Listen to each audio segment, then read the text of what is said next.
नमस्कार। बीस news 24x7 का हर दर्शकों को सादर प्रणाम, जोहर सलाम। दर्शक, पाकिस्तान का बाद अब भारत का एक और पड़ोसी इस्लामिक नेटो में शामिल हो सकता है। जी हाँ, बांग्लादेश ने हाल ही में इशारा किया है कि वो सऊदी अरब, पाकिस्तान और तुर्की के बीच हुए नए रक्षा समझौता में शामिल होने का दरवाजा खुले रख रहा है।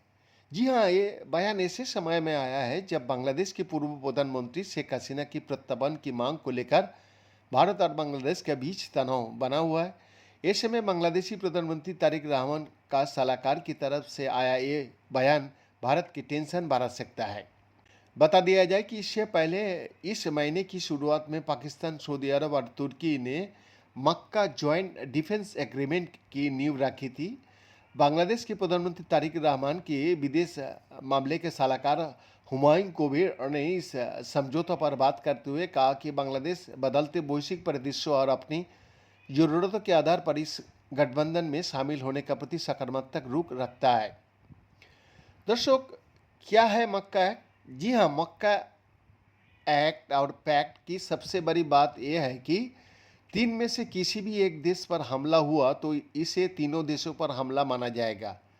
चर्चा है कि इस समझौते में कई अन्य मुस्लिम देश भी शामिल हो सकता है। ऐसे में इस समझौते को इस्लामिक नेटो का नाम भी दिया जा रहा है।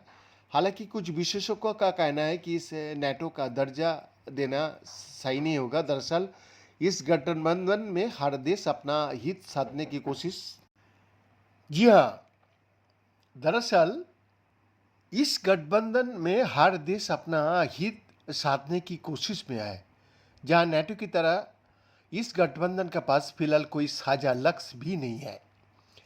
दर्शक, 2024 में शेख हसीना की सरकार के पतन के बाद से भारत और बांग्लादेश के रिश्तों में लगातार तनाव बना हुआ है। बांग्लादेश ने शेख हसीना को भारत में शरण मिलने पर तल्खी दिखाई है और लगातार हसीना का प्रत्यार्पण की मांग कर रहा है। वही भारत ने कहा है कि वो उचित कानूनी प्रक्रिया के तहत इस पर विचार कर रहा है। हालांकि बांग्लादेश इस जवाब से खुश नहीं है। बता दिया जाए, ढाका में जुलाई 2024 में हुए हिंसक छात्र आंदोलन के बाद शेख हसीना को पद और देश दोनों छोड़ना पड़ा था। इसके बाद उन्होंने भारत में शरण भी ली। इस मुद्दे को लेकर बांग्लादेशी पीएम तारिक रहमान के भारत दौरे को लेकर भी संशय की स्थिति बन गया है। हुमायूं कबीर ने कहा है कि भारत दौरे को लेकर कोई जल्दबाजी नहीं होगी। उन्होंने ये भी कहा कि जब तक दोनों देशों के बीच उचित माहौल नहीं बनता है, प्रधानमंत्री तारिक रहमान की भारत यात्रा फिलहाल मुश्किल ही दिख रही है।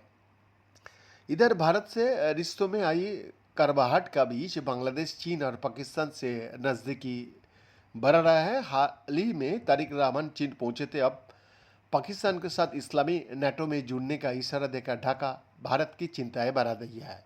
बीएन का एक्सक्लूसिव रिपोर्ट।